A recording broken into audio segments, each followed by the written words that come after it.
Hello everyone, it's Apple again. So for today's video, I'm going to be speaking a bit about where to start when getting Copic markers and starting a collection, especially if you're a beginner and you're new to this and don't know what colors to get, what shades to get, what type to get, because there are different types of Copic markers, which I'll go over in this video. Lately I've been getting asked what colors I started with and what colors are best when starting out as an artist and getting your first Copics. So let's get started.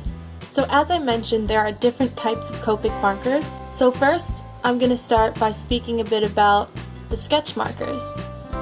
So the sketch markers are the ones that are a little bit bigger. They're a little more pricey, usually running about $8 in craft stores such as Michael's, but you can also find them online at different websites such as Dick Blick for $5.24 roughly. These markers have two different types of nibs: the brush nib, which is great for blending, and then a chisel nib on the other end, which is good for filling in larger areas. Sketch markers come in 358 colors and are the easiest to find in my opinion. Whenever I go into an art store that sells Copics, I often see the sketch, but buying online is also a great option since you can usually find them for cheaper and find a larger color variety. Now I'll talk about the Chow markers. These markers hold a little bit less ink than the sketch markers. I'd say about 30% less ink, but it's not too big of a difference since both the Chow markers and the sketch markers are refillable. So the Chow are available in fewer colors than the sketch. However, the colors that are available are exactly the same. They come in about 180 colors and have the exact same two nibs as the sketch markers do. So basically they're exactly the same, except that they are a little bit smaller. There are a few other types of Copic markers, such as the original one, which had a bullet nib on the end. And lastly, there's the wide markers, which are only available in 36 colors, have one end, and that end is a super wide chisel nib. What kind of markers you can get as a starter set? I started my collection back about 5 or 6 years ago. The first markers I got were this skin color set.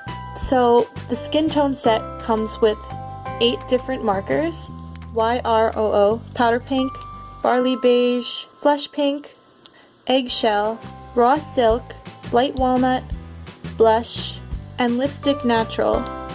So these colors were really great when I started off. Previously to owning Copic markers, I owned Prismacolor pencils, which I still really like to use today. The really soft pencil lead makes it super easy to blend and get really nice effects when you're coloring and make it look super smooth. So what I would do is I would use this skin tone set for, coloring in people's skin obviously, but also using it for hair color since it came with brown. It came with pink, so I would color an outfit sometimes with that. So I would do what I could with it, and then whatever other colors I needed, I would fill in with my Prismacolor pencils. And as I was doing this, I would continue on using the markers that I had, but I would also add slowly to my collection. So as for what markers to get after your initial skin set, that is a bit subjective. Honestly, everybody has a different opinion of which marker colors are best to be getting when you're starting off and don't have that many. In my opinion, which is what I did back when I got Copic markers for the first time, is I tried to get a medium tone of almost every color in the rainbow. So I chose about 8 markers here, which are similar to the ones I first got. Here I have a red, orange, light yellow, green, blue, purple, pink, and a light gray.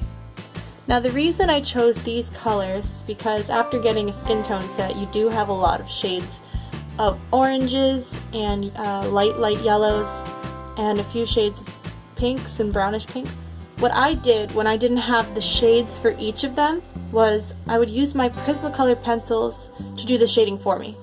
I know this isn't the same as using purely Copics to color a drawing, but personally I believed in using multiple types of media when coloring. I don't think you need to be restricted just to one. If you want to do colored pencils with your watercolors, go right ahead if it makes it look prettier or gets the effect that you want, or if you don't have a certain color. It doesn't all have to be from one type of medium. So that's how I did it. I know that not everybody likes to get all different colors because then they only have one shade of each and they can't really shade. However, an alternative option in my opinion would be to pick about 2 or 3 different colors and start with a few colors in the range of each color. So what I mean by that is if you choose blue, you can buy a medium tone blue, you can buy a light blue, and you can buy a dark blue. Or you can get a medium tone blue, you can get a greenish blue, you can get a purplish blue, and you can use these as your first set of blues and work with that. So you can start by getting a few shades in 2 or 3 colors, or you can start by getting one of each color of the rainbow and pairing that with other materials such as colored pencils until you continue to build up your Copic collection more and more and don't really need the colored pencils to be doing the shading for you. So those are my tips on starting your Copic collection. I hope they were helpful. I will post links in the description below on where you can buy some of the materials that I've mentioned and some of the sets that I mentioned. If this video was helpful at all to you, please subscribe, leave a like, comment, anything helps. I love hearing your guys' feedback and all of your support. If you want to see more of my artwork, you can follow me on Instagram at AppleMint, and you can subscribe to me here for a lot of different art-related videos and more. So until next time, thank you for joining me today. Have a beautiful day, and I will see you all next time.